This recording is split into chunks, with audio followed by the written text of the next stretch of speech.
Hi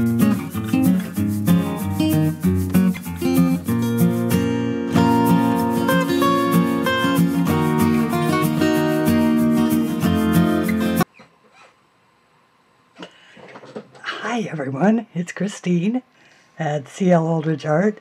Are we ready for part 3? I'm sorry that it's taken me a couple of days to get to this point. I'll show you a picture of why. And this is my baby. If you listened to part 2, you understand that this was in jeopardy. This car was in jeopardy of being towed out of my driveway for no other reason than my own failure to comply with government bureaucracy. At least that's my story. And it's all fixed now. It's registered. It's inspected. It's in perfect condition, and it's my love.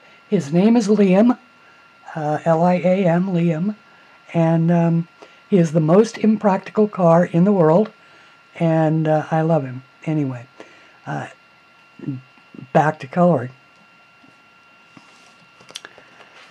I will say this: the people at Priority Chevrolet in Chesapeake, Virginia, get a shout out from me for opening at 6 a.m., making vehicle inspections a first come, first serve, because I was sitting in their driveway at 6 a.m. as they rolled the doors open. They really take care of the customer. They did some recall work on the car. They got everything done in short order. I got served free coffee, Danish. There were comfortable chairs and big screen TVs and a place outside to go smoke. And there was a massage chair. There was a free manicures desk. They really take care of their customers there. And they weren't, they did try and sell me some things that I didn't think I needed. I still don't. I didn't buy them, and they didn't force me to. The whole thing I got out for under $50. Got to the DMV also early in the morning. Got the new plates for the car, and everything is fine. But if you caught part 2, you know that I was a little frantic that day. And so now we are going to do part 3. And it looks like I've left my camera in the position where I can't quite get the whole book in, but this is the page that we're working on. It is from my book, Flowers and Dreams, and we are using Derwent Inktense, which is, of course, water-soluble ink pencils, and I am lucky enough to have the full set, which is 72 colors, and we shall continue on. We were working on this section up here, and I think that perhaps it might be time to put a first layer in this area. We were working kind of roughly from what my cover colorist, Virginia Sanders Cole, did on the front, changing a few things up. She used the blues out here, talked a little bit about color theory in the second part, and so we'll continue that on here. I do think that I'm going to stick with her color of green, and laying down my base coats of green.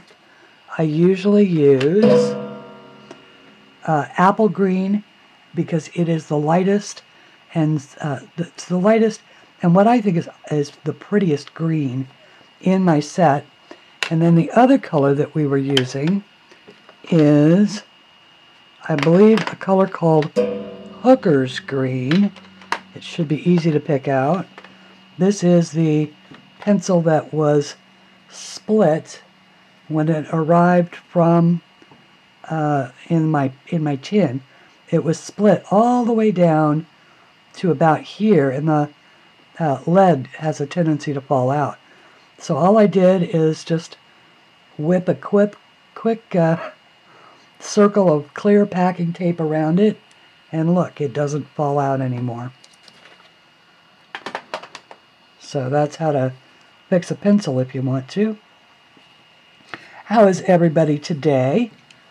And thank you once again for the comments and encouragement that you've offered on this series.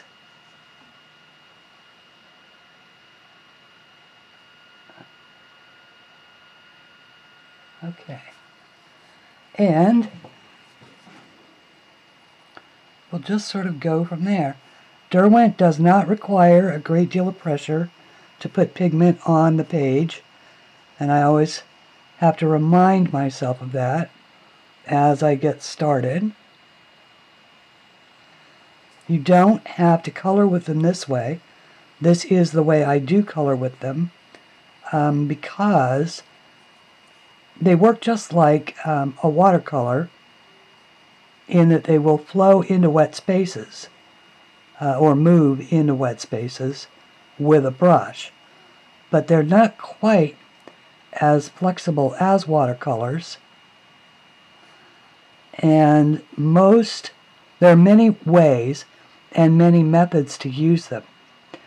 I have been watching, as with everybody, the Derwent Queen, who is May Brooks, and she has done several pictures using these.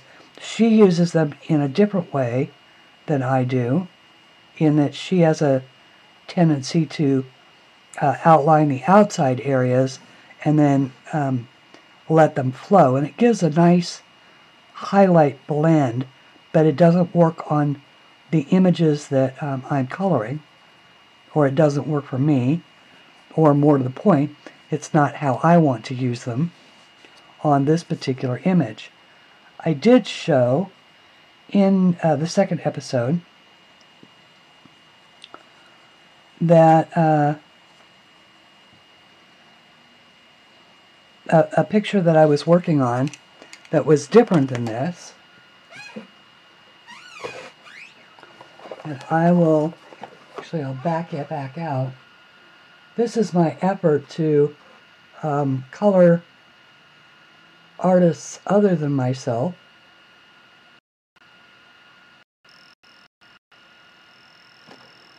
Because it always seems like if I only ever color my own stuff, that's pretty self-serving of me as an artist, and I don't like to. Do that. I like to promote other people.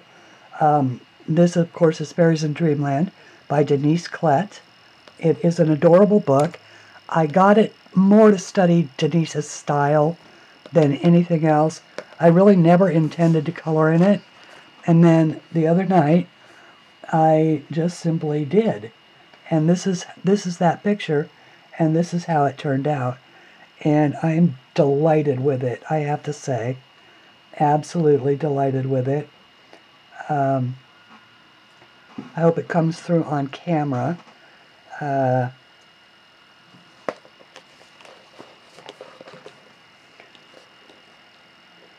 But I just... this, actually, the background, I did with Neocolors. Because the Inktense does not move like this on this paper. So what I did is I used Neocolors for the background, and I have one of those fancy Neocolor palette board things, that you just rub the Neocolors on and then dissolve them and use them just like they were watercolors. I pick them up directly from the palette and then mop them on. I used for this, I actually went and used a watercolor brush. But I'm really pleased with how this turned out. So, and now I'm working on this. I did notice, whoops, I guess maybe I should talk when the microphone can hear me. I did notice that the CreateSpace paper does behave differently under these Inktense than the paper in Denise's book. And I think that that is one of the issues. Like on the, I think it's one of the reasons why it always requires, for me anyway, more than one coat or more than one layer of color in the CreateSpace books, which all of mine are printed on CreateSpace, and to reach the ends. This does not look as good on camera, and I know because I've watched the videos, as it does in person. It doesn't, in person, it doesn't fade out as much as the videos seem to show it doing. It's much smoother of a blend. So I think that that is a function of the high definition camera the way that it's reflecting. But that being neither here nor there, I will be putting a little more depth of color in the whole thing to try and smooth out this blend. But I'll do that with a second layer of the Inktense. So, one of the things I wanted to talk about tonight is, if the paper is such a problem, why would an artist use it? Why would an artist not seek out, whoops, wrong color. Why would an artist not seek out a publisher and have everything published on pretty paper? So I wanted to talk about that a little bit tonight. The first thing you should know is that, of course, I started my business, my art business, through my Etsy shop, and I sold my drawings, coloring drawings, long before, or at least 3 months before, 4 months before, I released my first book. Now, while I was still only with Etsy, and before I released my first book, I was approached by a publishing company and asked if I would like to be one of their artists. Which, as a relatively new artist, I found very flattering. But I also really do my homework on an industry before I attempt to do something like allow them to represent me. And that's true of anything. It's true of real estate agents that I've used over the years. It's true of attorneys. I interview them. And if they don't meet my criteria, I don't use them. And when I started to research how commercial publishing works, the question I wanted to ask myself is this: why are so many people self-publishing? What are the reasons? Now, there are many reasons. One of them is that a publishing contract of any kind, and we all hear the stories, right? You can't submit a manuscript to a publisher that's unsolicited, otherwise it ends up in a slush pile, although every now and again, and it's never read. That you have to have representation, you have to have an agent to represent you, so that there's a chance that somebody will read your manuscript. Otherwise it ends up in the slush pile. And the same is true of art. But these people had found me, and I thought, okay, So I checked them out, and sure enough, they published some beautiful books, commercially available, wonderful books. Had it been Harlequin, Penguin, or something like that, I probably would have taken an entirely different attitude about it, but it was a small boutique publishing house. They had published some very nice books, there's no doubt about that. But they also were not doing an awful lot on their own to promote their artists. So that was a strike against them. The second thing, of course, they wanted is they were looking for what's called work for hire. And that is really what they wanted to do was pay me per drawing a set amount. And they wanted 50 to 60 drawings. And then they would own the copyright. And I said immediately that would not work.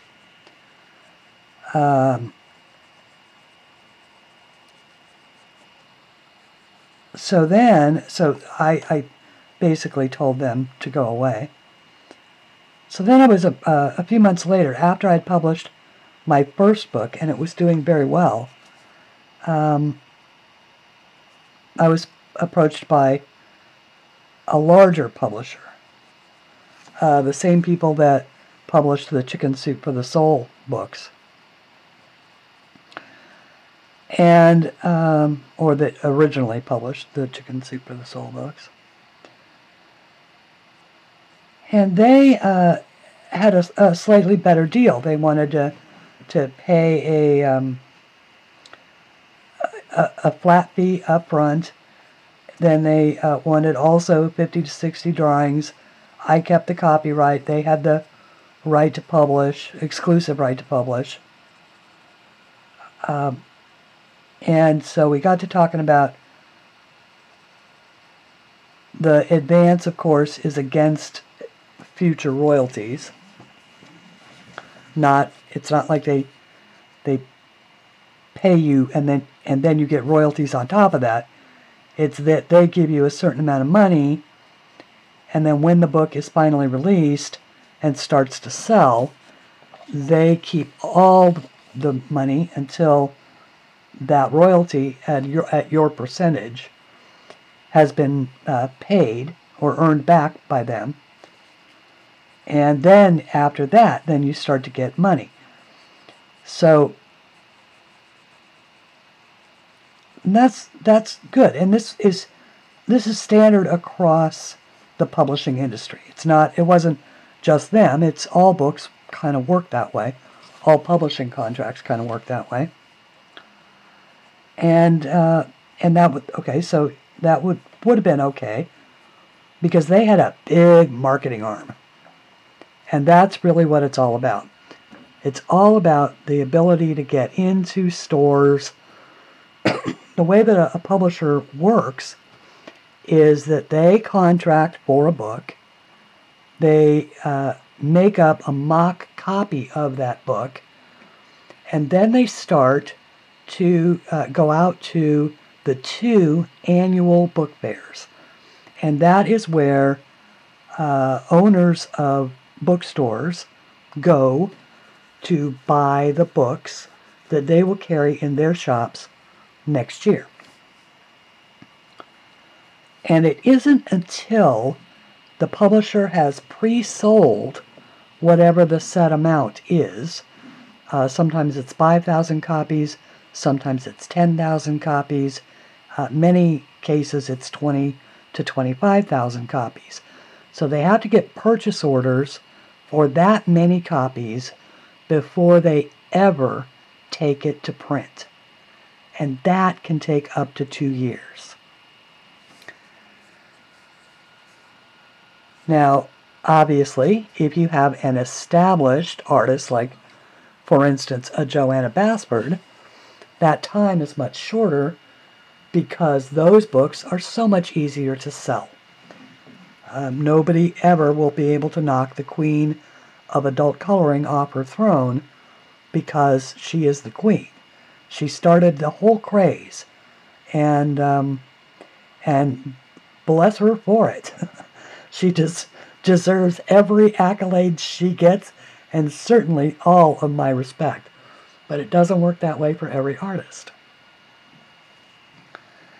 So now you've got, let's say you've got 60 hours or 60 drawings in. Well, now for me, a drawing, and now what I'm doing is just putting a little bit of the darker green in to these little places that I want it to be darker. Because when I wet this, it'll look like magic. So not only, okay, so the advance that they offered me was roughly a month's salary. All right, at a regular job. Let's say a job where you were making $40,000 a year. It was about a month's salary.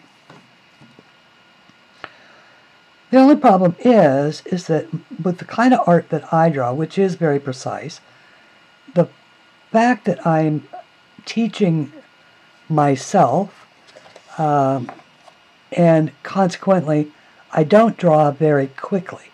And I do draw 100% from my imagination. I don't use reference photos, and I have a completely unique style. And so all of that combined means it takes slightly longer, and I don't draw the same thing over and over and over again. It takes a little longer for me to do drawings. I usually put about 4 days into each drawing, and that is, now some of course go faster and some go slower, but the average is about 4 days to think it up, to test out what I want to, the shapes I want to use, and I hand draw everything. So if I do a draft that doesn't work, I have to erase it and start again. Or if I mess it up after I start to ink it, then I have to throw it out and start again. Fortunately, once I've worked out the overall design, I can redraw it fairly quickly. It's the working out of the design that takes a while. So basically, for 60 drawings, that would have not been nearly enough money. And then to have to lose control of those 60 drawings for up to 2 years. And here was the thing that kicked me out of that made me never, ever, ever want to pursue a big publishing house contract. They don't have to publish the book. It's written right in the contract. They do not have to ever publish the book. Which means that all they're out is whatever amount that they paid you for your advance. They have your original drawings. Now, I imagine that you could file suit and get them back and do all of that, but artists are not known for having lots of money to begin with, and attorneys are very expensive. So if they don't publish your book, and it's probably not fair to say that they would keep the drawings, I suspect that they would, of course I haven't tested it, so I suspect that they would return your artwork. One would certainly hope. But I had to ask myself, is that the way I want to go? Now the advantage, and there are advantages to having a published book, a big publishing house book. The first and most obvious one is paper. But on the downside of that, in order to save costs, this is why those professionally published books, or the commercially published books, are all double-sided. The drawings are on both sides, because a folio is a page like this. And so it's one sheet of paper, and each side has a side A and a side B. But it's still only one sheet of paper. So printing it single-sided, each drawing takes 2 sheets of paper, and that drives the cost up because paper is very expensive. Good paper is very expensive. And so that is of course, all of the colorists want single-sided pages, but the publishing companies don't want to do that because it drives up the cost. And the other thing is that almost all of the printing contracts are out of China, which is how control of the art gets lost, and a lot of these books end up in Chinese knockoffs. And so all of those things added together made me say that CreateSpace was a better choice for me. Now, the other reason why I don't mind having my books published through CreateSpace is because I've used the paper. As you can see here, I'm using it with a water medium, and I'm not having any trouble at all with it. So no, it isn't the best paper in the world. I will be the first one to say so. But it also isn't the worst. And almost every artist who chooses to publish through CreateSpace understands that you may want to copy photocopy the drawings onto cardstock. And I can only speak officially for myself, but I can speak unofficially for the 700 and some odd artists in my CreateSpace published coloring book artist group, that every single one of us understands that. Not only do we understand it, we encourage it. We also almost all, to a person, offer our books as PDFs for exactly that reason.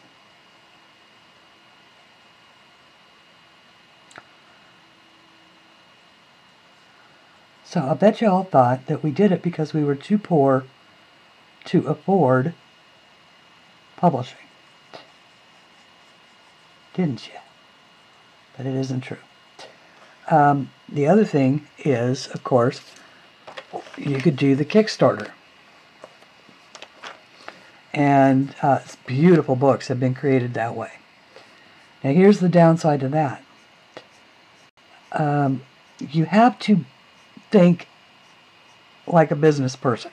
If you're going to do a Kickstarter campaign, you actually have to build the cost of your second printing into your first printing. So if you do, say that you establish how much it will cost you to publish your book, you do your Kickstarter, and you manage to raise those funds.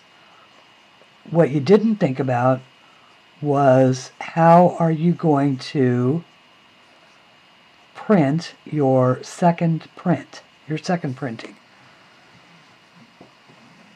You can only print your second printing if you built enough profit into your first printing to cover the cost of the second printing, yet still pay you for your efforts. And I have seen so many people who create these beautiful books, and they get their Kickstarter, they get it all funded, they have some cost overruns which eat up their profits, and then the book is out of print because there is no way to reprint it. The only way that they could possibly reprint it is to do another Kickstarter, and so by then they're on to the next book. And likewise, if you go to a publisher And here's the perfect case in point. Everybody loves the Emily Odenberg, I don't know her other name, Sagor and Sangor. Y'all know the book I'm talking about. Her publisher decided not to republish that book, and yet the demand for it is amazing. People would kill to lay their hands on a copy of it. Same thing is true with Serene. You can't get it. Or if you can get it, it's copies that have been sort of hoarded. I don't know that they're printing new copies of Serene. I hope they are. And if anybody knows Nicholas Filbert and can find out if they'll ever reprint copies of Serene, please let me know, because I will buy one in a heartbeat. But you can't hardly get a hold of these books. So that's another downside, is once it's out of print, it's out of print. Unless somebody else is able to pick up the contract. I would hope, and this is I'm actually got my fingers crossed on this one, that there's actually somebody out there, perhaps a Dutch publisher, please, because they do a really great job with books, that is going to re-release Serene. Even if they call it something else, it'll still be the same drawings.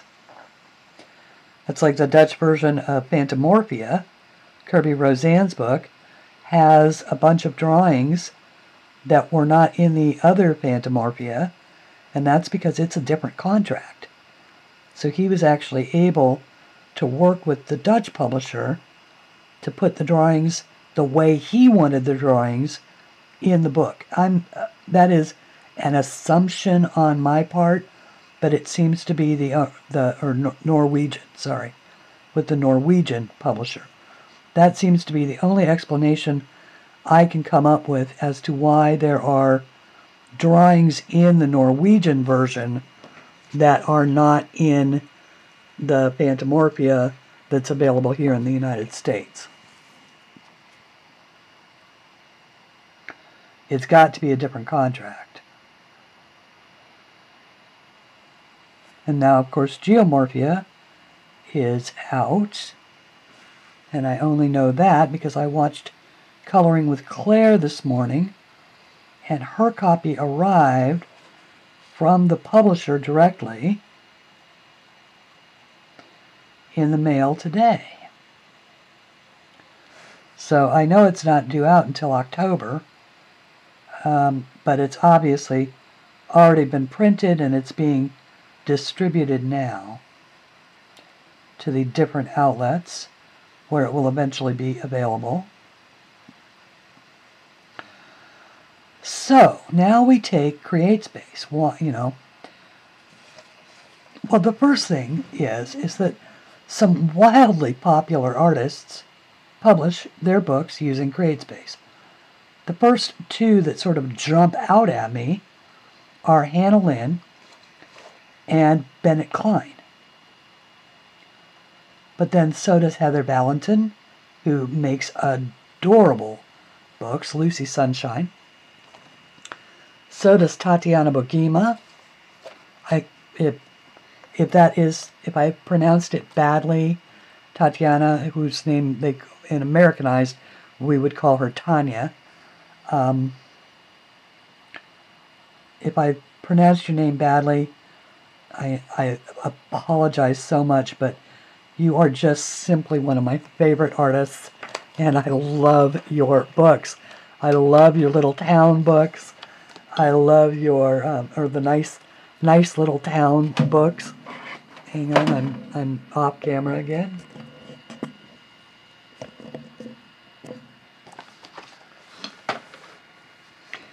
There we go. I love your Little Dragons book.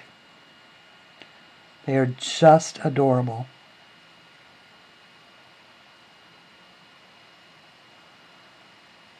Jade Summer. Jade Summer is an artist collective, but they make beautiful art, and they use CreateSpace. So there's a lot to be said for it. The other kind of major advantage is that it is all print on demand, which I really believe is the direction that publishing may head. Especially if this trade war with China keeps escalating. And because it eliminates a lot of costs for publishers by not having to warehouse books, or or the shipping costs of and the tariffs of transporting books across the ocean, because of course they all arrive in cargo containers on cargo ships, and so all those costs are saved. And in that way, I think Amazon is really a leader in the publishing industry. And there is, of course, Ingram Spark, who is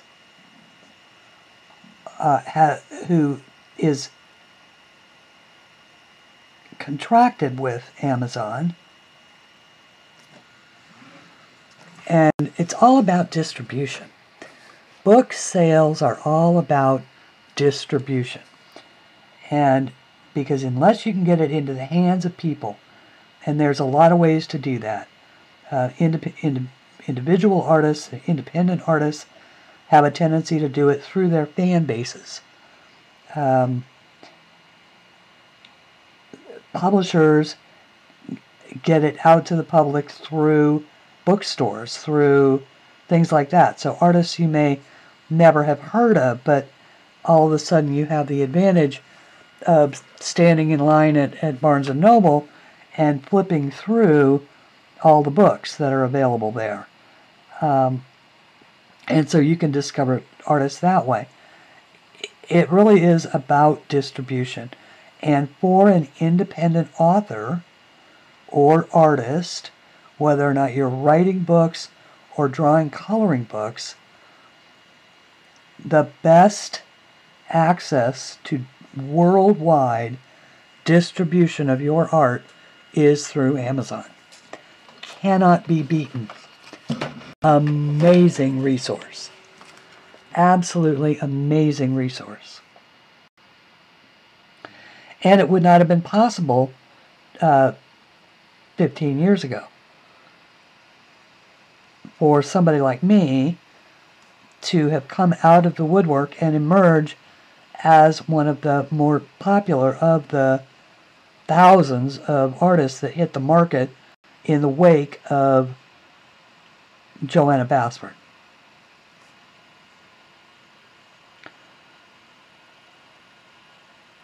So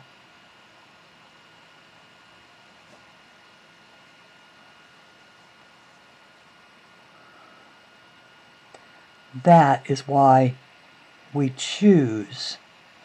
Now, we do collectively, every once in a while, go after Amazon to try and get a better quality paper.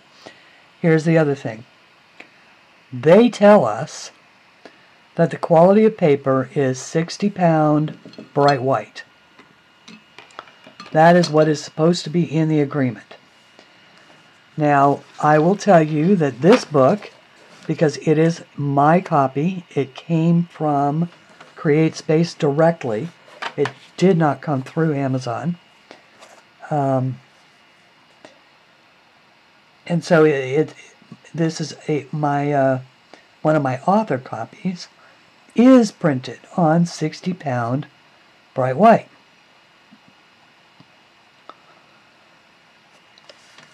And it is not thick paper. It is not anything more than what I would have expected it to be, but neither is it anything less. And if a book arrives on your door, at your doorstep, and it seems like it is less than, say, your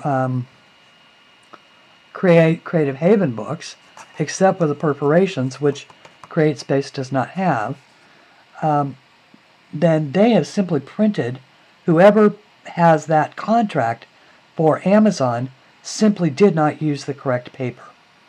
It isn't,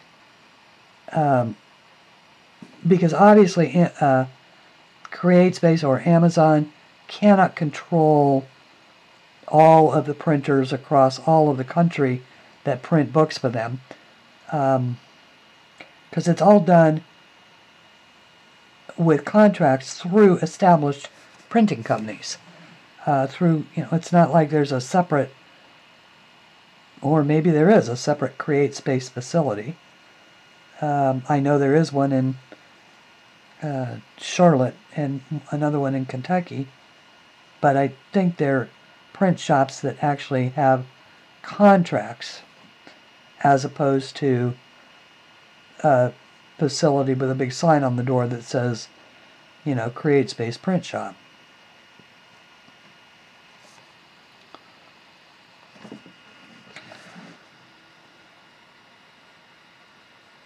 Okay. I hope you got to see some of that. Otherwise, like I say, I'll scrap the video and we'll try again. I'm not happy with that camera placement though. Hang on. You're either too far up or too far down.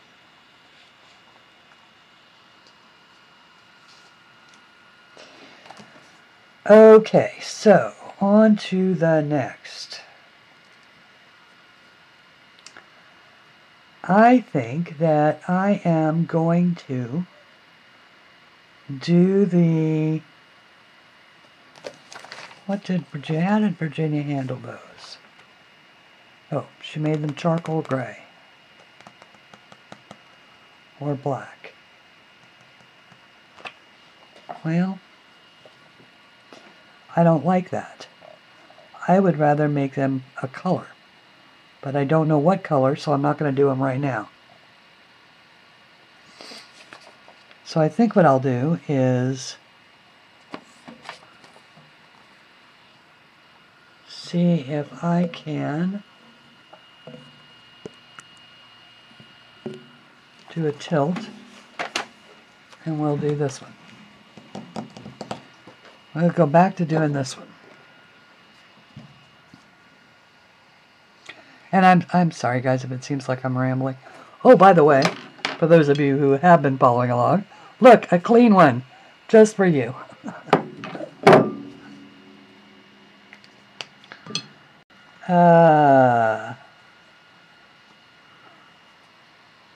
Okay, where are we going to go? Let us go with the, starting at the top, we'll go with the yellow. Yeah. Golden yellow and, nope, that's silicon yellow. Golden yellow and tangerine. So now that you've listened to me wax poetic about the publishing industry, and as much as I know about it,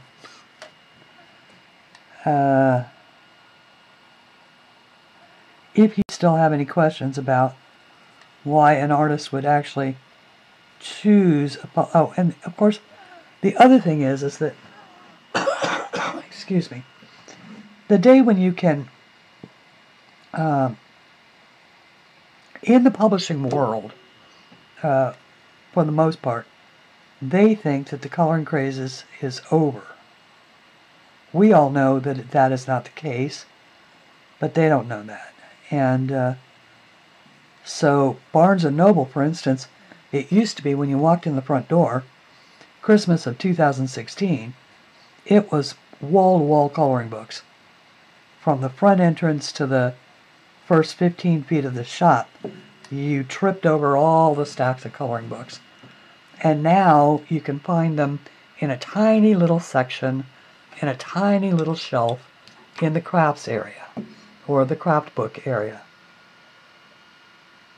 And that is all the coloring books that they have on offer. I personally think that is a shame. The same thing is true of Walmart. You used to be able to walk in and find coloring books. In my local Walmart, which is a big one, it's a super center, the entire book section consists of a 12-foot shelf area. That's it. And most of that is taken up with paperback copies of the New York Times bestseller list.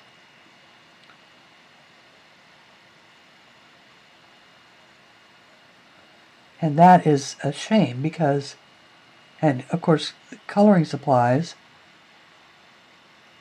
my Walmart hardly has any at this point in time. They have lots of Sharpies, of course, and lots of gel pens, but they don't have, they're not carrying anything like the Milky Pops or the Sparkle Pops or any of the fun stuff. You have to order all of that through either Amazon or sometimes you can find it at Office Max or Joann's, something like that. Now that my car is re-registered,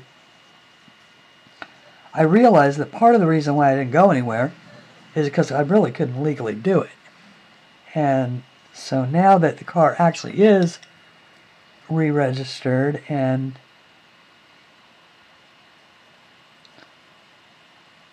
has a valid inspection sticker on it, something it hasn't had for 2 years, I can now venture out past my own neighborhood and legally. So I might just do that.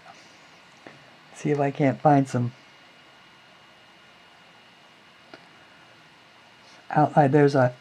I hear there's a Jerry's Artorama here in Virginia Beach. I've just never been there. I looked it up the other day on Google, and it's down by the beach, and heck, I haven't been down there but the one time when I first moved to Virginia Beach,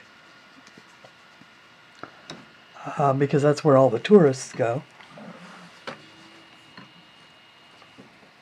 So maybe I'll just do that. Okay, so if you missed the second part of this, basically what I'm doing here is I'm just putting a little pigment down in the center. This is the golden yellow, and then a very, very light, just a very light bit of color on top of the petal, just to give it an undertone of yellow. Golden yellow. And then along the outside, I'm putting just a tangerine pigment, basically just outlining it. And then when I wet it, it will have a, the tangerine will flow over the yellow. And it'll be really bright. Because it doesn't, the biggest, and May will tell you this, the biggest mistake that most people make with Inktense is putting down too much pigment. Or not enough. In my case, oftentimes I won't put down enough, and then I'll end up having to put a second layer on. So it is a balance of just learning your tools. And I am still learning these tools. I am not an expert of any kind, except on the art that I draw and things that I do know about.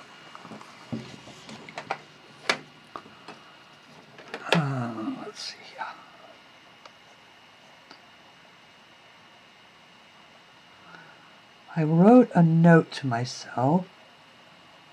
I had left off, or I had said that in one of the stories that I had told, that if I left off in the middle of a story or left hanging threads, that I would go back in and try and fix those.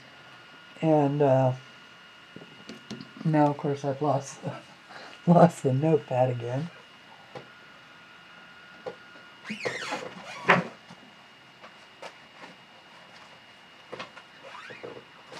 Well, I don't see it handy, but I do remember that one of the things that I had done is I had started out by saying that there were 4 places to work. If you were a kid growing up in Lake Arrowhead, California, there were only 4 places to work. One of them was Tony's Store, which is where I worked, and Tony's Store was a Mexican restaurant. The other one was the ice rink, and that's the one that became an Olympic training facility. And one of them was Jensen's grocery store. And if you follow my videos at all, that is the man that sent out the bags of groceries to all the snowbound families. The year that we were all snowed in for 4 days. And the 4th one was the Village. And the Village was it was just that. It was built as a, for lack of a better word, you could call it a shopping center, but that wasn't what it was. It was more of the mountains social center, where you would go.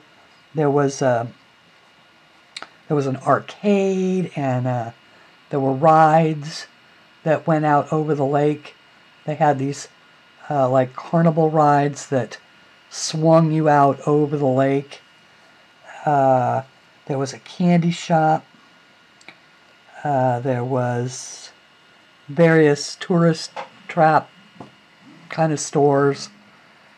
And at any rate, but that was the big get. If you could get a job at the Village, it was really cool. So I interviewed there. That's how I ended up at Tony's Store, which was my second choice. But I interviewed at the Village, and I got a job working in the arcade. And the first day that I showed up, I was told that I would not be needed. And when I asked why, they said I was late. And I said, but I'm not late. I was told to be here at 12 o'clock. It's 1 o'clock. And they said, no, you were told to be here at 1 o'clock yesterday. So apparently I didn't realize they meant immediately. I thought they meant the next day at 1 o'clock. So that's how I ended up losing that job. And I was not in poor company. Everybody lost that job that way. Apparently they, over the years we found out that what they did is they hired a lot of people and then fired them the same way. So.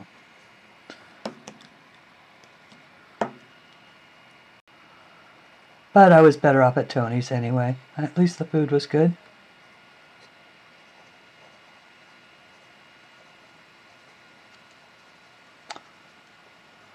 One of the advantages of growing up in a place that's small like that, and people who are from small towns, regardless of whether or not it's in America or across the world, would probably acknowledge is that you know the same people for most of your life. So while people would come and go, I was in the 2nd grade. I started the 2nd grade in Lake Arrowhead. And so the people that I met the year that we moved there are the same people that were, that I went to high school with. Ours was a relatively small community. I think there was a total of 800 students at the high school, and that included all the 9th, 10th, 11th, and 12th graders. So 800 students. When you take a look at campuses these days and see, you know, how huge, how many kids are in the classrooms now. We had a lot of kids in the classrooms.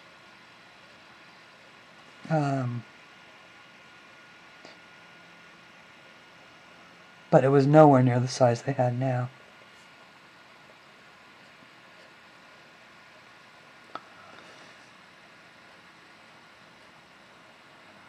We had 3 schools. It was 1 elementary school, 1 middle school, and then 1 high school. And the high school was out on the edge of the mountain. It was called the Rim of the World. And the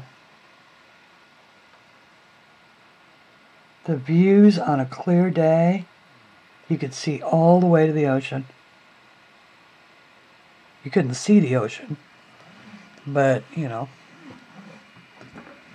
but on a clear day you could see the horizon that would eventually land you in the ocean. And on a cloudy day you couldn't see a darn thing except clouds. And foggy, oh my goodness, it used to get so foggy there on the Rim of the World.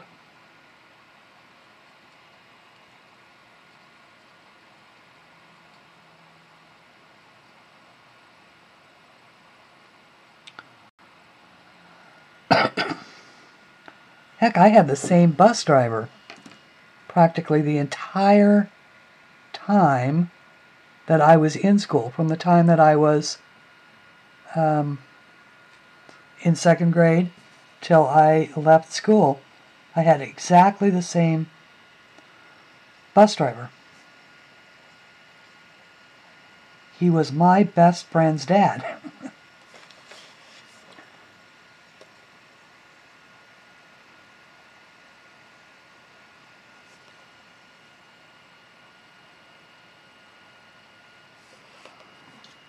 Okay.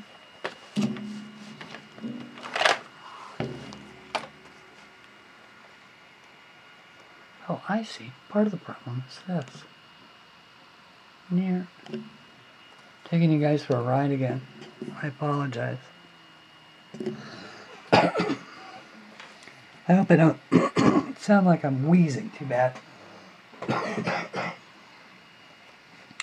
We're having our first cool day in quite some time.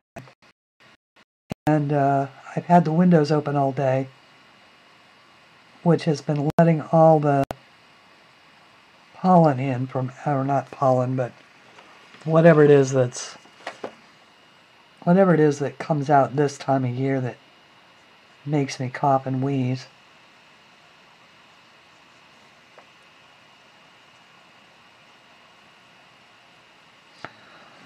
But I will take coughing and wheezing as long as the temperatures allow me to breathe.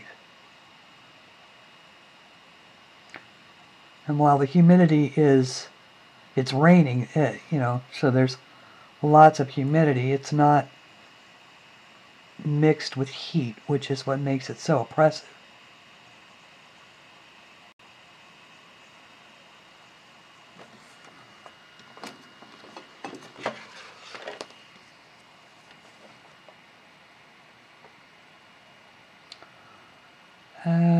Oh, and thank you to Kenny, who pointed out, if you all hear what sounds like a metallic hum in my videos, what that is that my computer is sitting literally, let's see if I can, yeah, it's sitting right here to my side.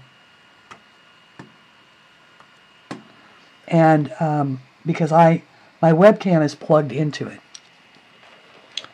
And I tried recording on my phone and it overheats.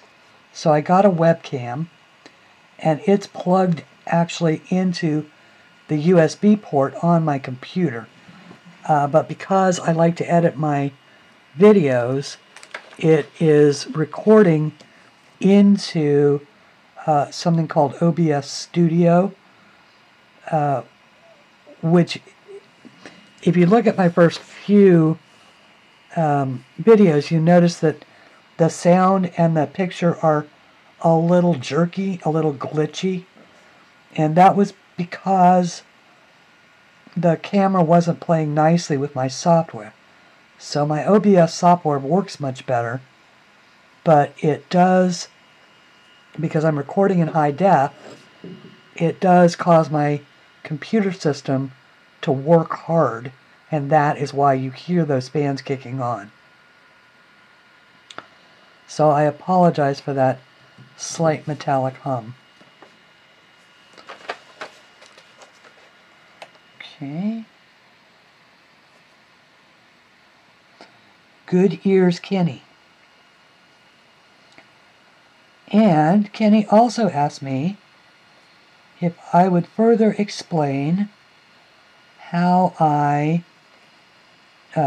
do my swatch book and make the different spaces and things like that.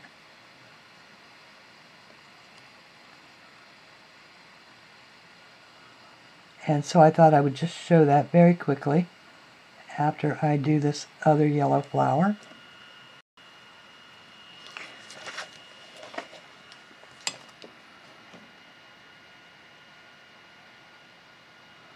Since I truly believe that having a swatch book is so important, and of course I state that in several different ways in several different videos.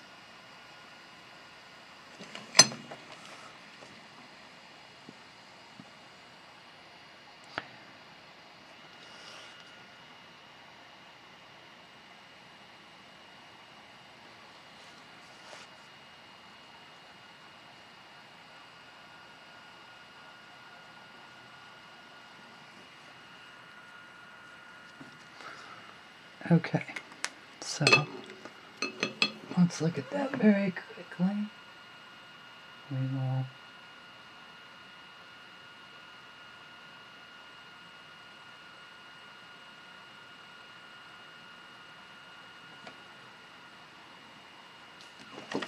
zoom out and grab this. Okay. So the first thing Kenny asked about was the brand. And it really has no brand at all. It had a tag right here, like a little short one, and that had the name of the company that makes them. But I picked it up in the coloring, in my Walmart, the Crayola crayons are on an aisle that also has sketchbooks or cheap art books. Not that, because one more aisle over are the expensive sketch pads. But this is the one with the cheaper sketch pads. And I picked this one because I like the fact that it has a plastic cover. And this is actually plastic. And I also like the fact, I'm not going to show you the inside cover because I've written my name and address there. In case I ever have it out and I've lost it, somebody can find it and send it back to me. But all the pages are also, in addition to being spiral bound so that you could rip them out, all the pages are also perforated. Now what I originally thought that I would do with this is maybe take it to a Starbucks or someplace like that and maybe do little original drawings and, hand them to people, maybe draw somebody. Well, I wanted to practice drawing people in a free environment, and You know, so I would do a little sketch and then hand it off to them, that kind of thing. How I ended up using it for a swatch book is just because I didn't go out and I didn't sit at Starbucks and I wanted to use the book. So that's what I did. Now I make my spaces. I have a template. I just have a, you know, just one of these.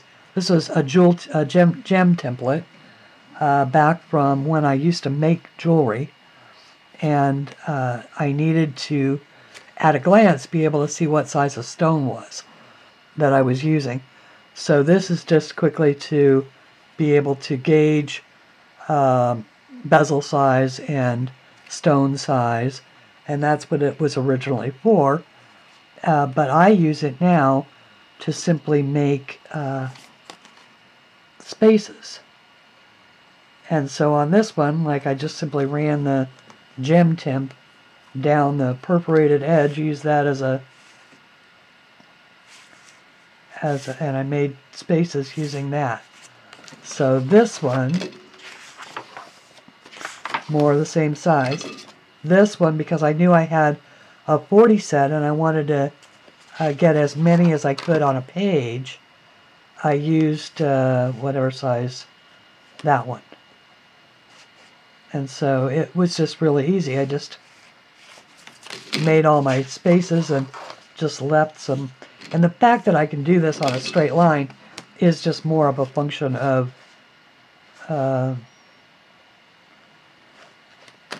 fact that I used that bar between those two as the distance measure. So they're all that same distance apart. So I use that same size for all of these. Then for this one, I probably used a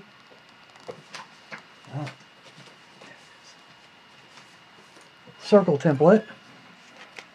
I have circles and ovals and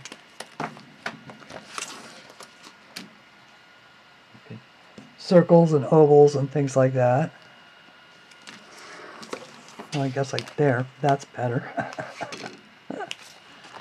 So that's what I used for those. Just depended upon the size space I needed. Squares. Again, the square template.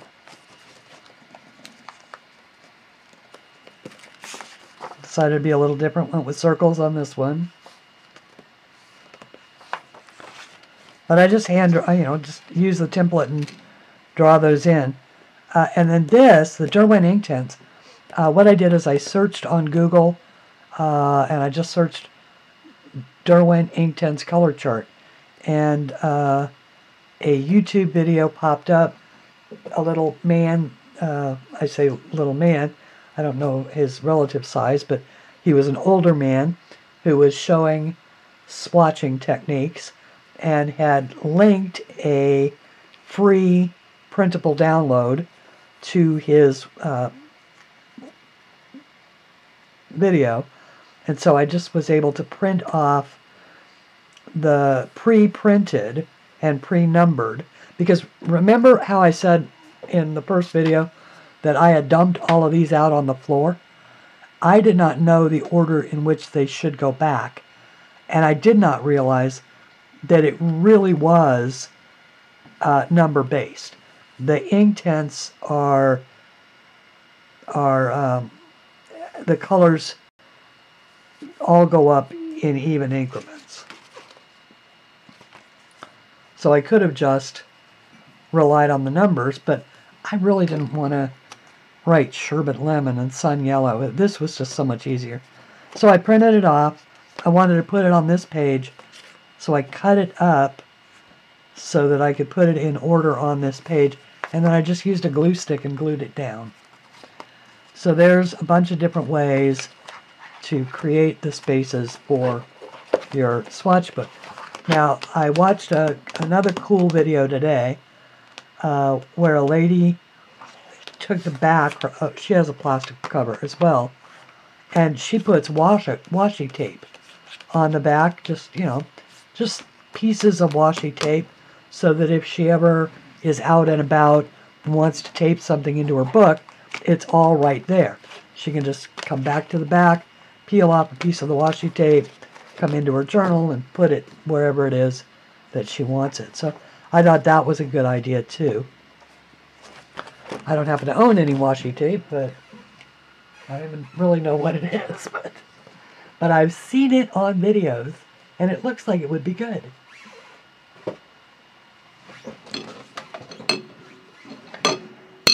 Actually, every time I go in, even at Walmart, it's like $2.49 for a roll of washi tape, and I'm like, what do I need it for?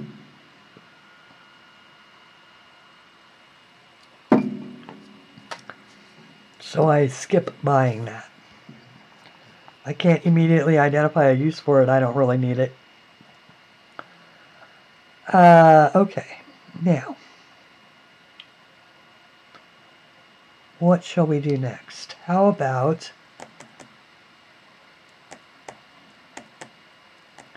those little guys?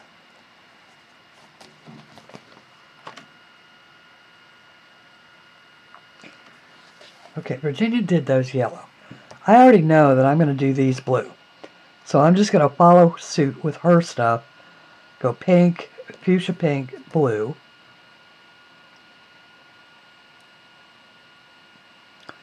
But I want to do those green. But if I do those green, then it's different than that.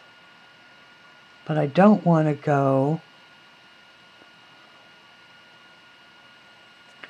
I want to make it my own. I don't want to copy her work. How about we do something bold? How about we go for the blue now? And I'll decide on those later. And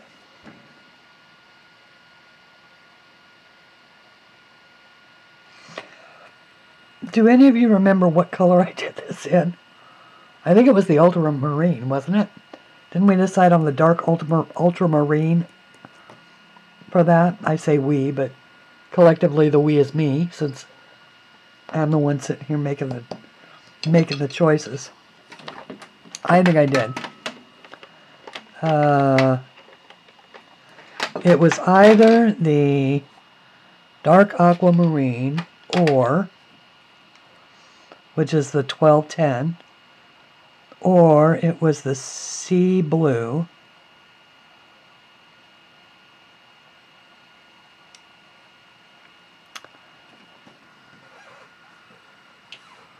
oh, Mr. Swatchbook. What color did I use? Mirror, mirror in the swatchbook. I would say I used the dark aquamarine.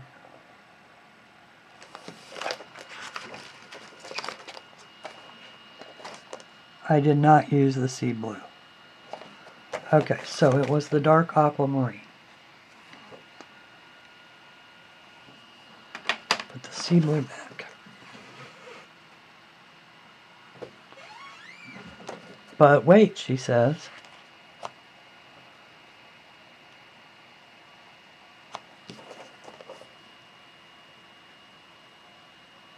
Yeah.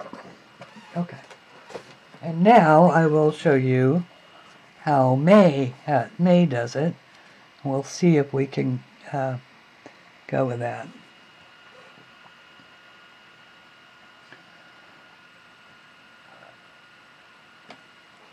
Okay.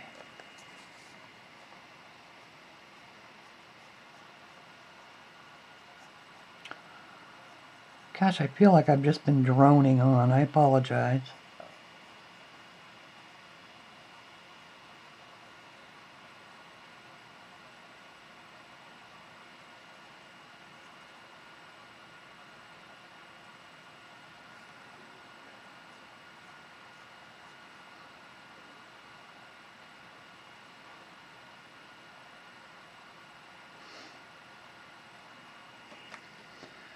On the other hand, now I feel like I've got awkward silence going on.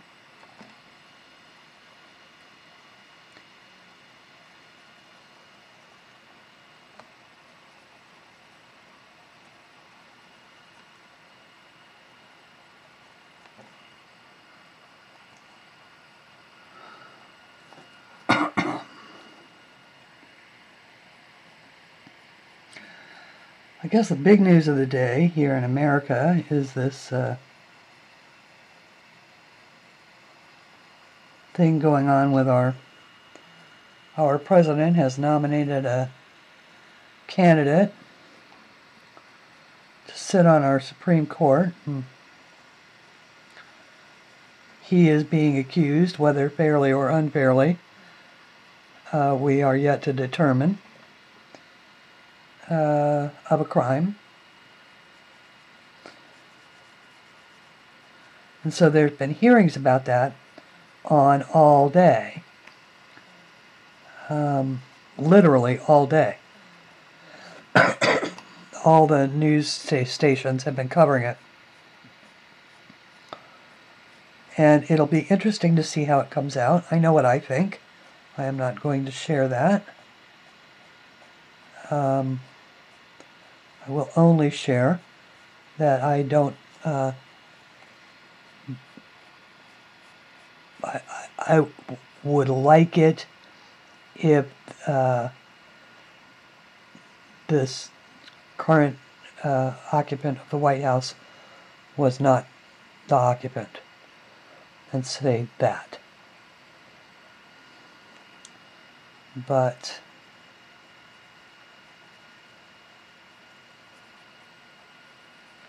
I'm going to end up having to cut that.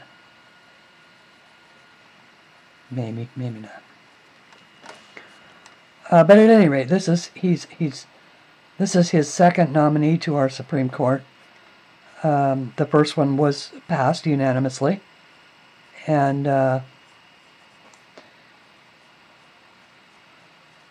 but one of the things that makes a democracy great is that we get a chance to have our representatives ring in on these things and ask questions and possibly cause trouble about it.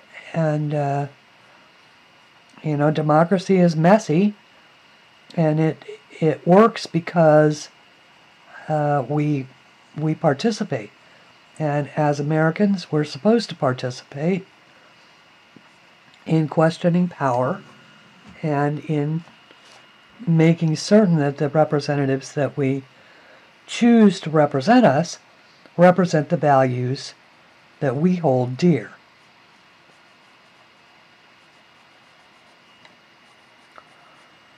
And every few years we're given the opportunity to remove people from office if they don't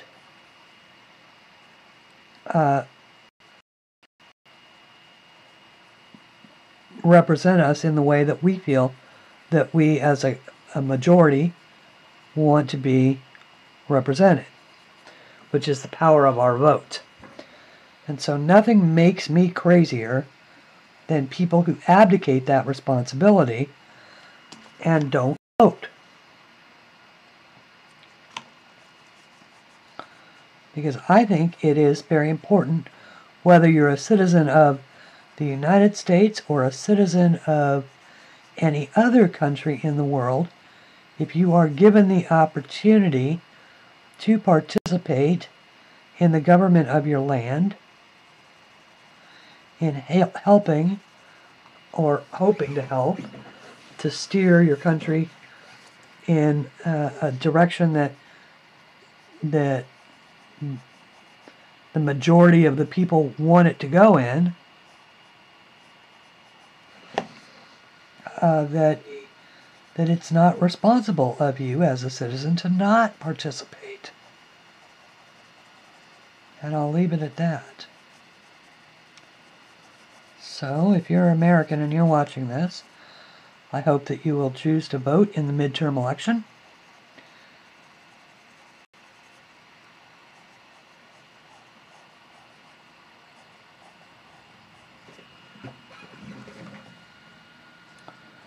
And exercise your right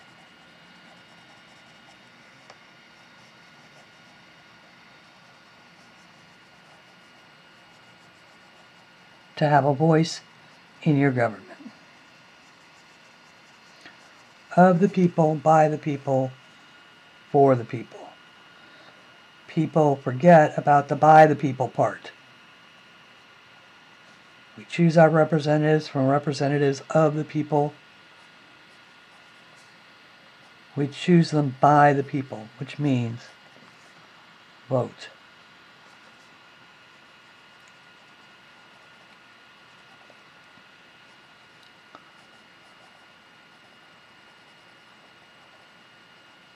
So it's been interesting. I listened to every word of every of the everybody involved, because this is history. This is history making stuff. The Supreme Court is one of the three branches of government. We have three equal branches. We have the legislative branch, we have the executive branch, and we have the judicial branch.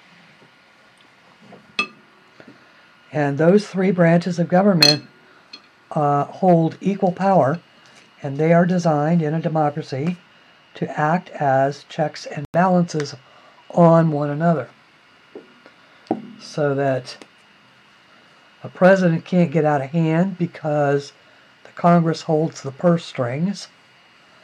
The Congress can't get out of hand because the president holds the veto power.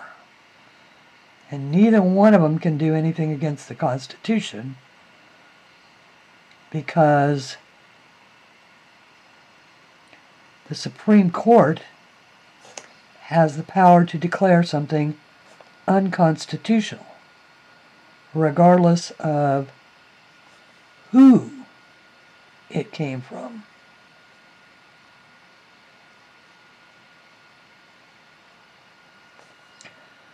So those three bodies together protect the people from the tyranny of bad governance. But it only works if we pay attention to who we're putting into these offices.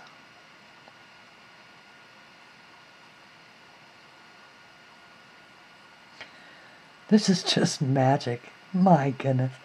Look at how vibrant that color is. It's just amazing. I may have used too much pigment, but we shall see.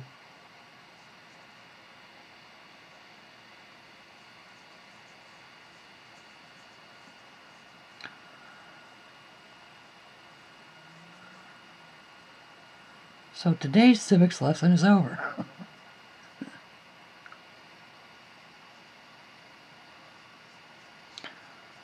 And that, yeah, I mean, it works all the way down to your local elections too. It's like we all get tied up in the presidential election, and that's what makes the national news, but it really is your local representatives where it all begins.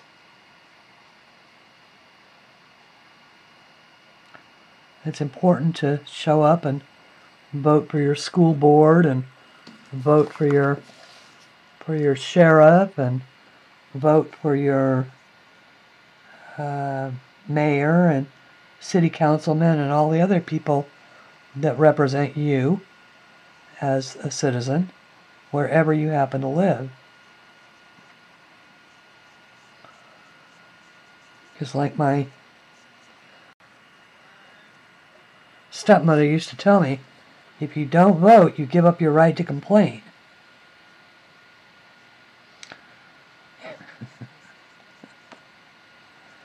She used to exercise her right to complain quite a bit. She actually saved our neighborhood from a through street, a street that would have brought huge volumes of traffic onto our little residential street. They wanted to connect it all the way through to a major street, and our particular street would have come out at a freeway entrance.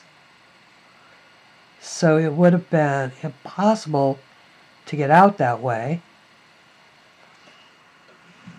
because of the daily freeway traffic, and it would have been very convenient for people who were trying to go on the freeway from the next street over, which was also a busy street. So the anticipation was that all this traffic would be removed from a clogged street, and it would be sent down our street instead. And boy, she organized the neighborhood on that one. She had meetings, and they showed up en masse to the planning commission meeting.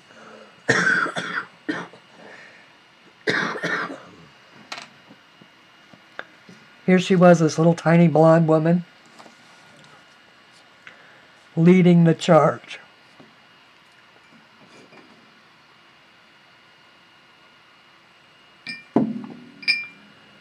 But sure enough, she got what she wanted. They did, in fact, put the housing tract in, but the street ended in a cul-de-sac.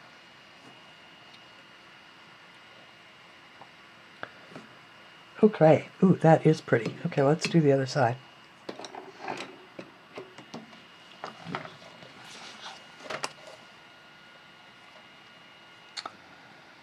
Okay.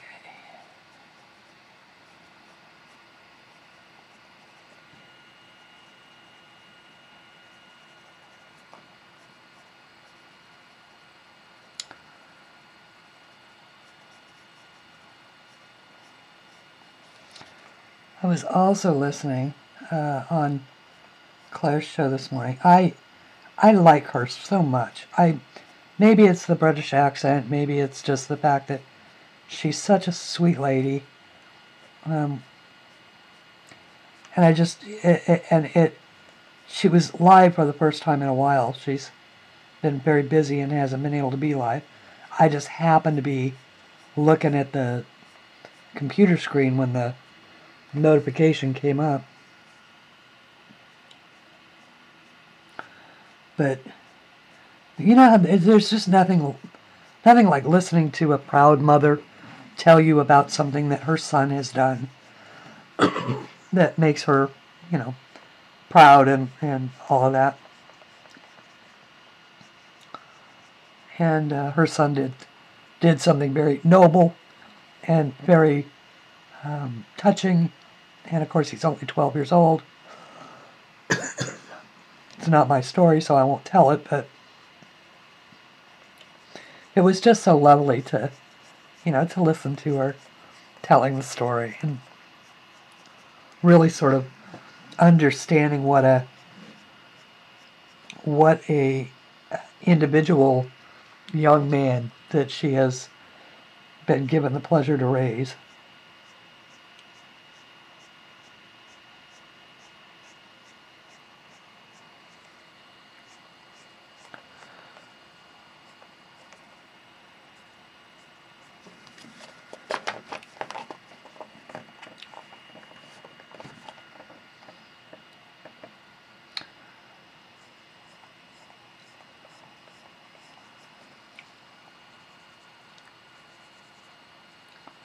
And then we got some good news. It looks like the Modernist Colorist may start doing live streams sometime soon. And I hope that he does, because because he has a unique take on coloring in general.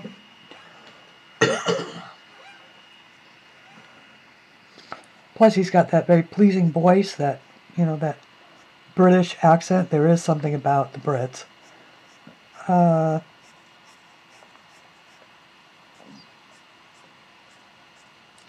Wonderfully honest book reviews. It's nice to hear a male point of view on some of these things. And I think probably the most impressive thing is someone who is comfortable enough in his own skin to be able to appreciate the art of beautiful coloring, and and and coloring things that are appealing to everyone. Not because you've got some men who would want to only do the violent stuff, or the tattoo art, or the cars, or other pursuits, motorcycles, things like that. And then you've got a guy who does things like design the tattoo art that he has and that he wears proudly, and appreciates well drawn, the big-eyed girl art, the sort of well drawn. He did a book, or showed a book that he's just become very enamored with, called Colorage Wild. Colorage Wild, which is full of these beautiful, delicate little nymph girls with beautiful blossoms in their hair, and it's nice to see a guy who can appreciate art like that, beautiful art like that, and show an interest. So I, for one, am definitely looking forward to it if he does decide to live stream.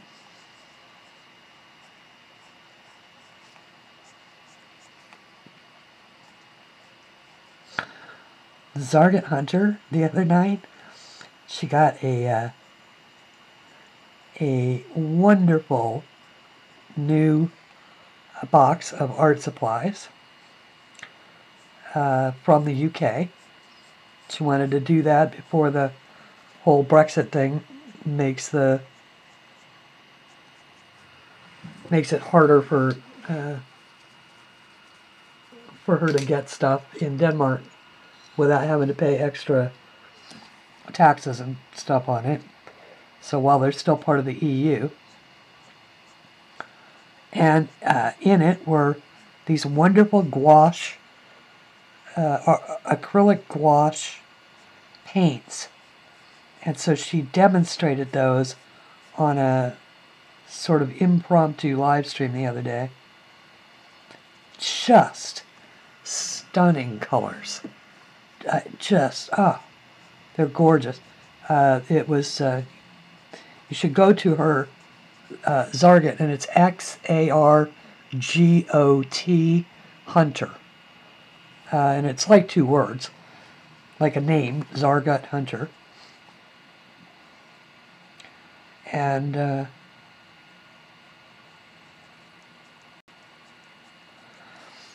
check it out.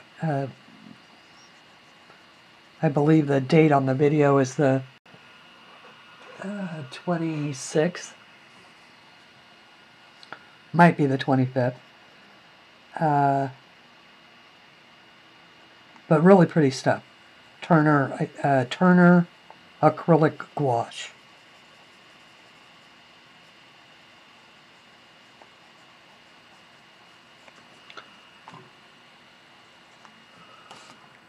And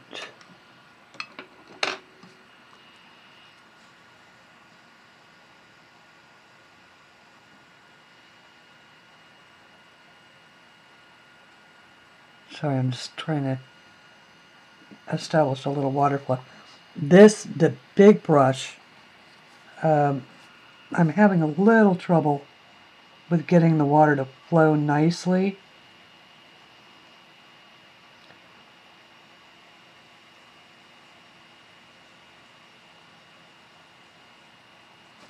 Out of this one, it wants to dry out on me,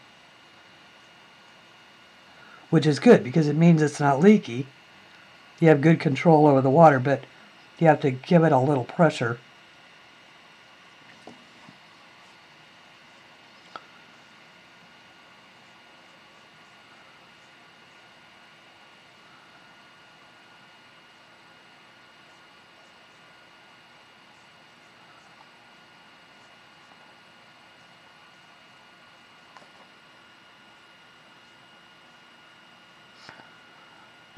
So I feel like I'm just talking to hear myself talk, so.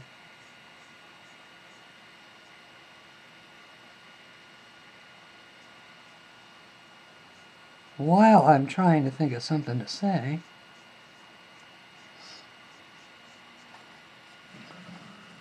trying to think if I have any.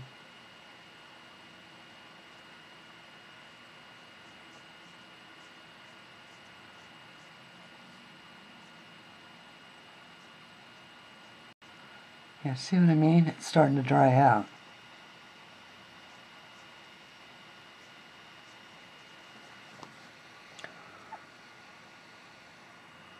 It actually helps if I squeeze it from further up. There it is.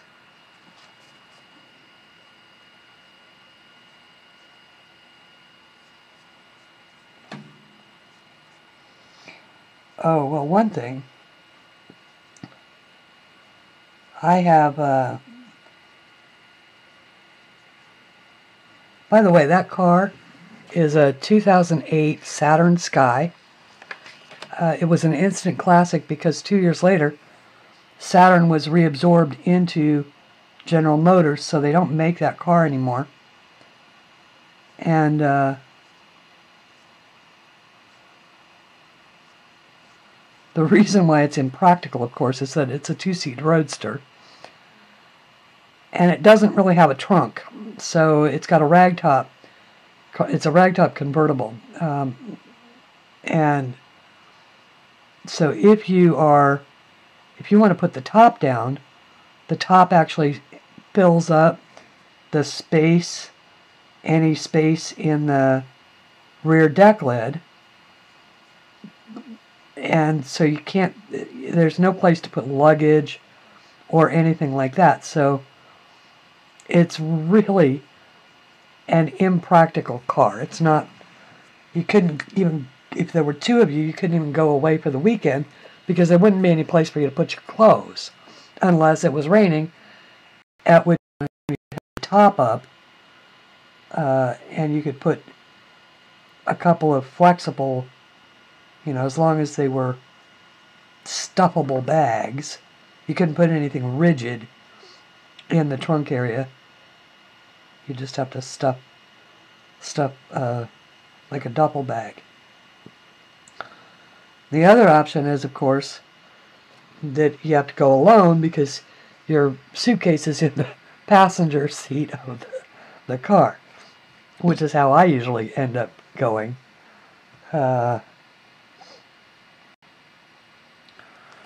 So, ooh, I like that. So it is a fairly impractical car. It's also impractical when you go to the grocery store. If you want to have the top down. Although it's much easier then, because then you can just put the groceries again on the passenger seat. You don't even have to open the door. You can just reach across and put them in there.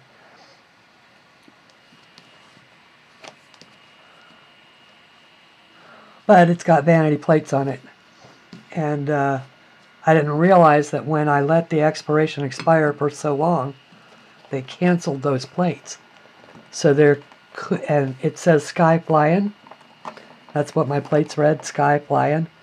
And the reason why it said that is because there is Virginia Beach has got a Oceana Air Force Base.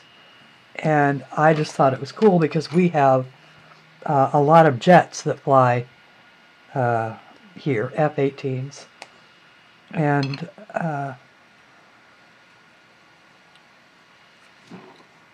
so I liked that particular name. I'm going to do these right now, the blue as well. But it was in jeopardy. Fortunately, I was able to reapply for it, and it had not been given to somebody else. So, but I did have to take the plates off it. And now they're sending me new plates. And I thought that was a little weird. Why couldn't they just give me the stickers and let me keep the plates I have? But they have, of course, I don't know if it's this way in other countries, but here the prisons make the license plates. So I guess they want to be sure that they have work to do to keep them occupied. So I'm getting brand new plates out of the deal too.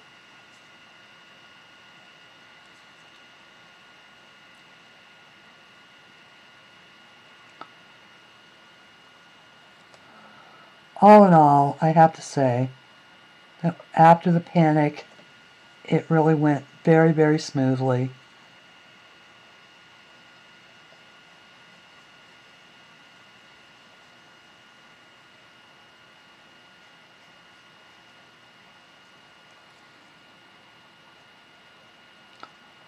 And of course, they make it so easy now to renew you can do everything online. So there's really no excuse for letting it happen.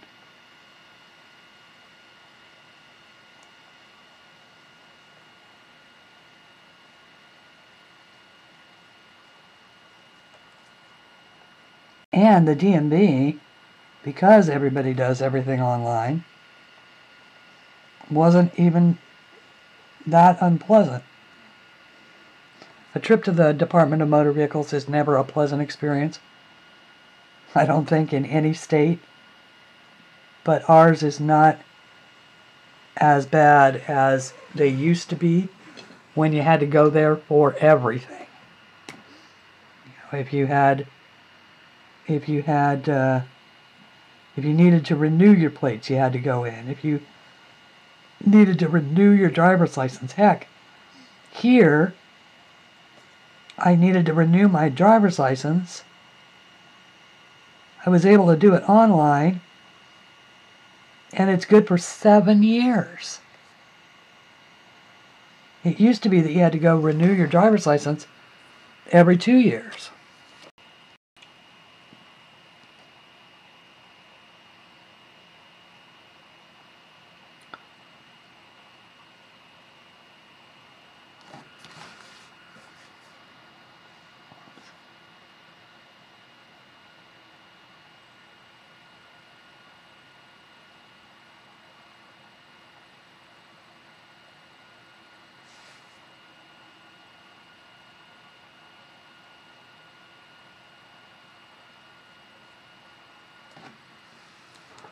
Oh, and the other thing is I had been waiting on a book depository order. And I'm going to show that in another video. But it took its sweet time getting here. It was took 19 days. I ordered it on the 7th of September, and it showed up today, which is the 27th. So it took 19 days to get here.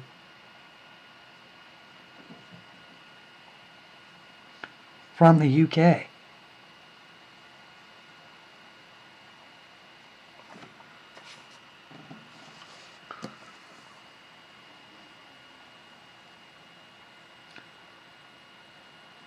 But I ordered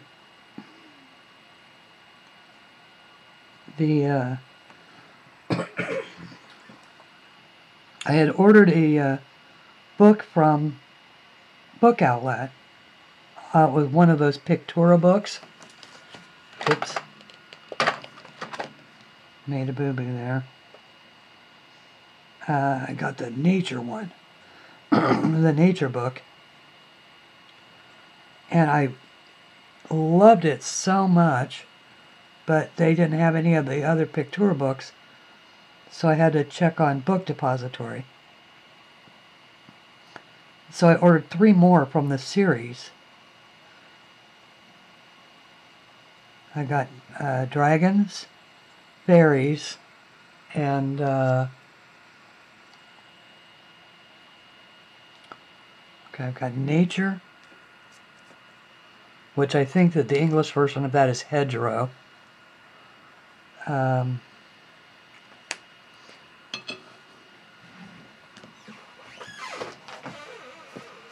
show them to you, but I'm gonna flip through them later. Enchanted Forest, fairies, Draconis, which is dragons, and this is the one I got at Book Outlet by a different publisher. But this one is called Hedgerow in this series.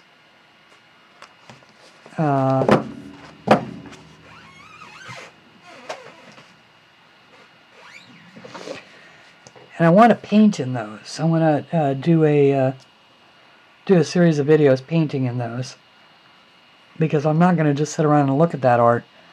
I want to paint it.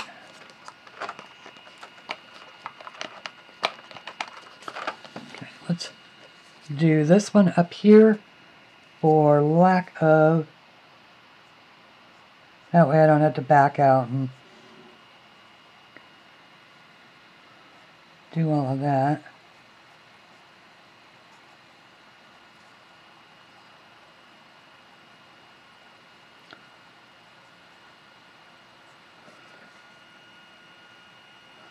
So how have your days been? Do tell me. And actually, Barb, she's one of the commenters on my last video, and she pointed out that, you know, being from California, of course, that explains why I get twitchy if excuse me, if anything threatens my ability to have a car or transport myself, because in California, of course, you can't not have a car. One of the things that I find most interesting these days is that kids oftentimes don't bother to get a driver's license, or even adults. And that is something that is really unique to the East, I think. Because in California, at the time, you had to be 16 to get your driver's license. And you went in when you were 15 and a half and you got a learner's permit. And you went in on your 16th birthday, most people did, and to get their driver's license, to test for their driver's license. So, and you were able to take driver's ed through your school, through your high school. And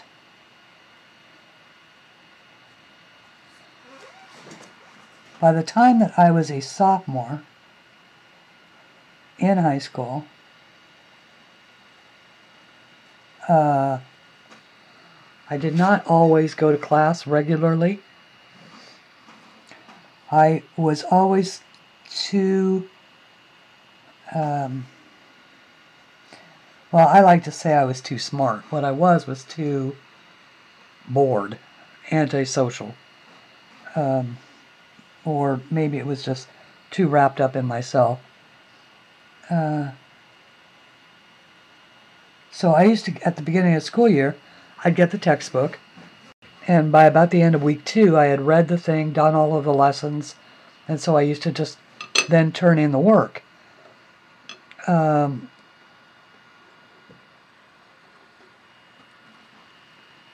So, you know, as long as you've got that, here's all the work, lady.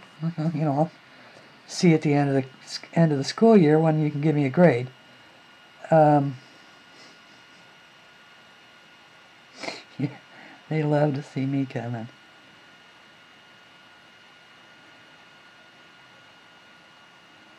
My 5th grade teacher. If you don't like the way I do things in my classroom, get out. Okay, bye.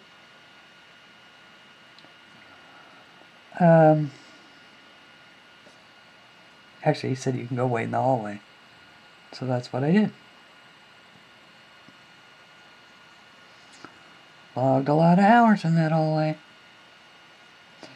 Oh, but at any rate, driver's ed was the one class that I would not miss under any circumstance.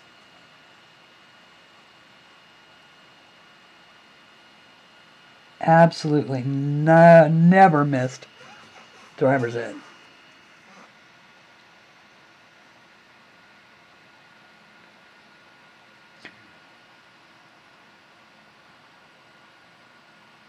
But now kids don't even bother to get driver's licenses.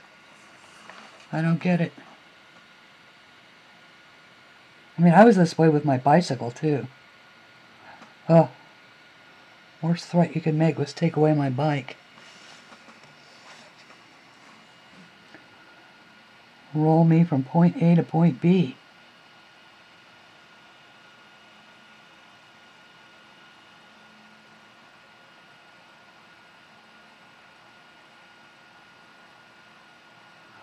But in California, you have to drive everywhere. Stuff is too spread out. It's only now that they're really starting to think about walking communities and things like that, and that's because they're rapidly running out of space and resources. You know, when you build places, you're going to have to get them water. In order to get them water, you have to figure out where it's going to come from. And California is already tapping a large amount of the Colorado River, which is 2 states over. Okay, now we'll do this one. And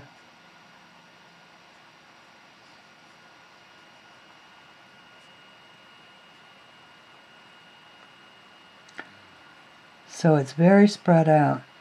I have not really, I mean, other than short visit to the folks before they passed away, I really haven't been back to California since I left in whenever it was, when I was 19. So after, I think I told you the story of the putting in the, being with the crew that put in the new city sewer system in Douglas, Arizona. And it was right after that my mother got sick and was told that she had to get off the mountain because she needed more oxygen than they had in the air there. The air gets thinner at high altitude. And they told her that a lot of her health issues had to do with the fact that she couldn't get enough oxygen into her lungs. She had been a lifelong smoker. And of course started at the time before there were filters on cigarettes. Not that they're any better now. But certainly I think it was it was the first wave of the post-war smokers that had started to die. And so she was diagnosed with emphysema and basically told to get off the mountain. So she retired, sort of quasi-retired, and she had a big client who was the same people that I went with to do the sewer thing in, the sewer system, because it was a big commercial construction company. And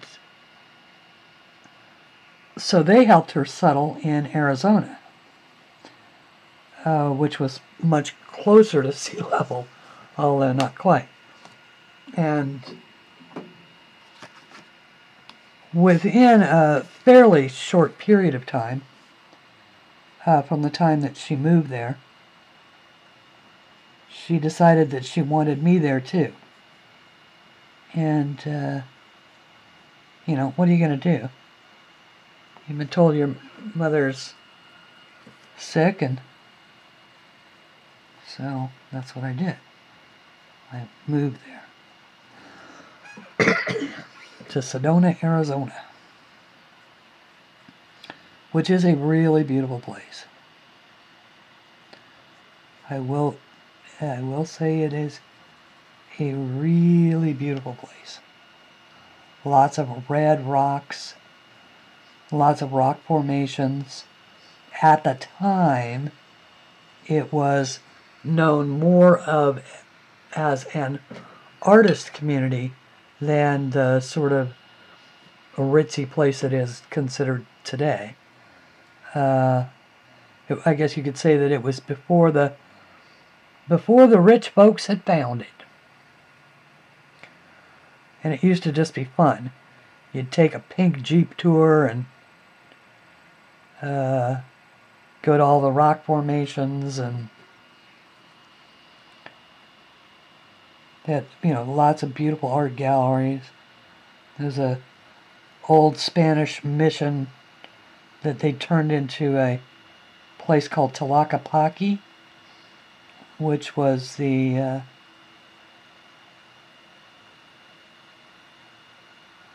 trying to think. I want to say it's Navajo or Hopi, but I'm not sure which in that part of the country. But it's an Indian word, Tlaquepaque, and I don't know what it means. But it was artist galleries and restaurants and things like that. They had a marvelous French bistro in there. We used to go there every Sunday morning for Bloody Marys and escargot.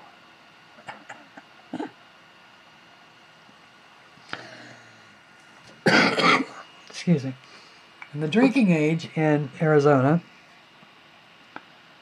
at the time was 19. Of course, in California it was 21. So I was legal in Arizona.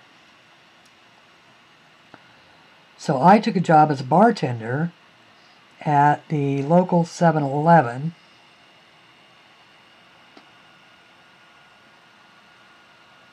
Or no, I'm sorry. That made no sense. I took a job as a bartender at Poco Diablo, which was the country club. Additionally, I had a job at 7-Eleven. So I had two jobs.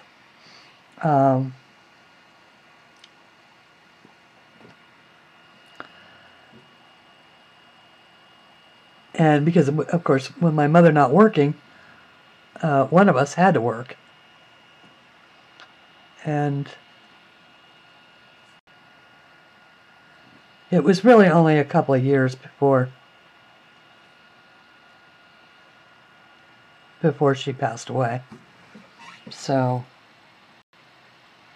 but by that time, I had managed to convince my best friend to come over for a visit. She liked it so well that she ended up staying.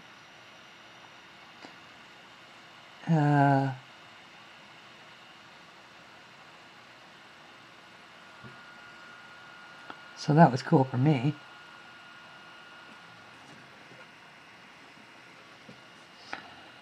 Until she found a boyfriend who lived on a ranch, and she moved to the ranch, and I hardly ever got to see her. But one thing about that was another community. That was another community that was just amazing. I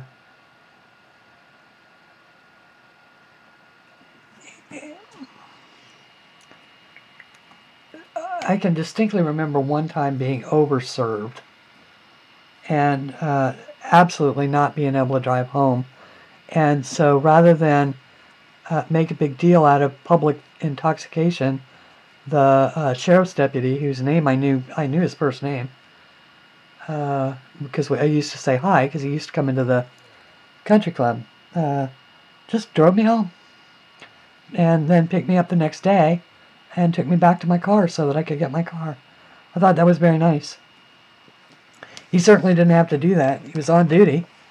He didn't have to drive me home at all. But it was very nice of him to do so.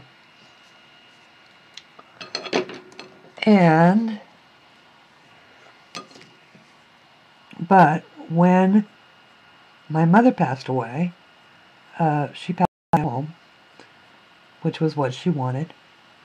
And I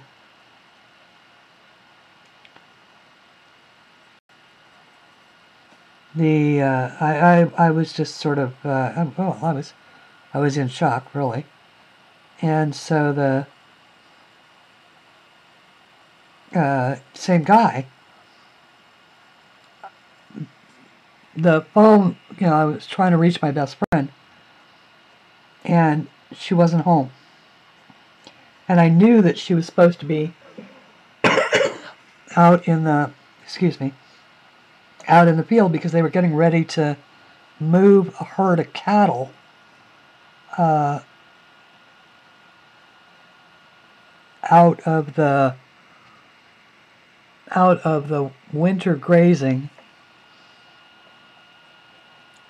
They needed to get them back down onto, because there was a big snowstorm coming, and they were in the high pastures, and they needed to get them down before the snow came. So that's what she was doing that day, is they were out trying to round up the herd to get them onto the cattle trucks so that they could get them down to safety. But they apparently put out a call on the CB radio, and she heard it. Because the next thing I knew, she showed up at my door. And those police would not leave me alone until she got there, which I thought was a very nice thing. They were not going to leave me on my own.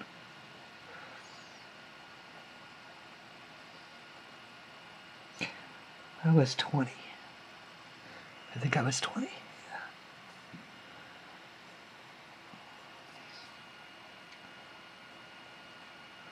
Just people being kind to one another. That's really what you want in life.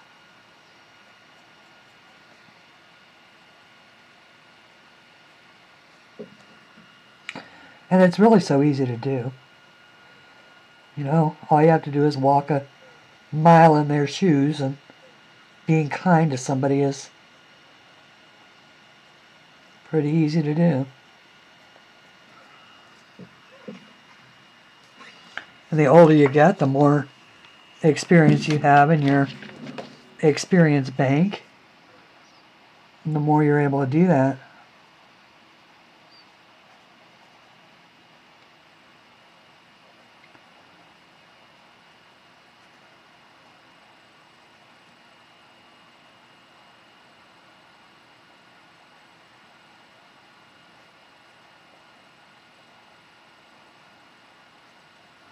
But in very much the same way that Lake Arrowhead was confining to somebody my age,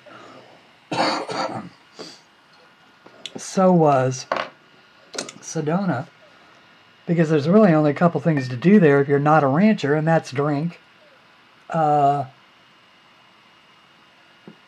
play golf.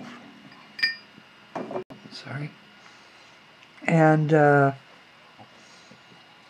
the time, I really, I didn't enjoy drinking, and I didn't play golf. So, after my mom was gone, it was only about a year later that I left as well.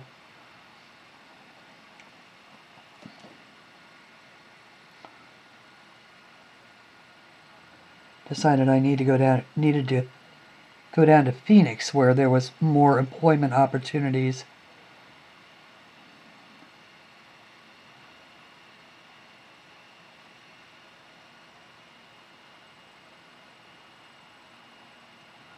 So that's what I did.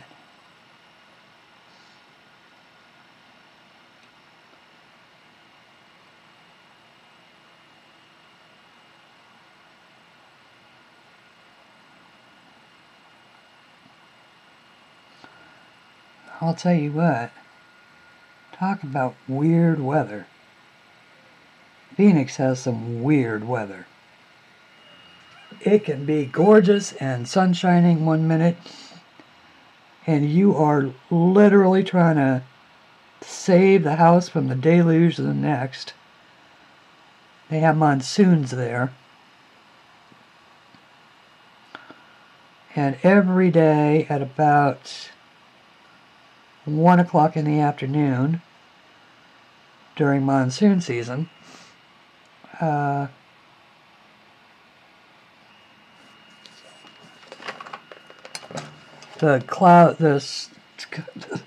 sky turns black and it just rains like a son of a gun for an hour, maybe 45 minutes, an hour, and then it's over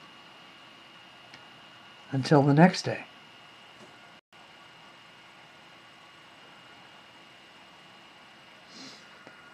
And I mean, talk about buckets of rain. Oh my goodness. Literally buckets of rain.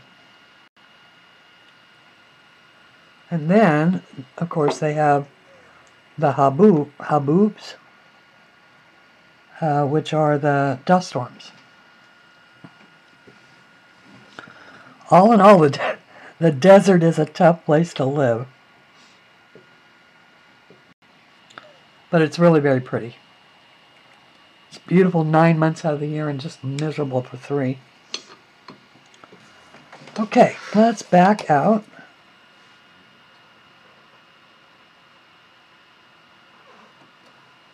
And see where we are.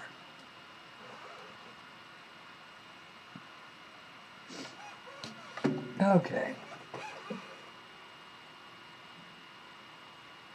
That is not possible. I cannot have been recording for 2 hours.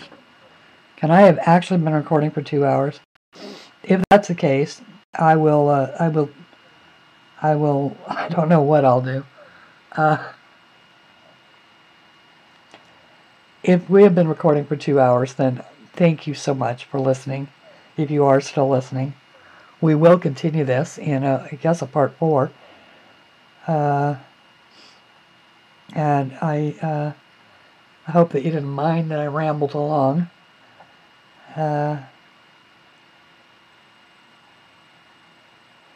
you have any questions or would like me to look into anything, let me know. If you just went, oh my God, Christine, would you just shut up and color? Please tell me that. And until then, color something pretty. Talk to you later. Bye.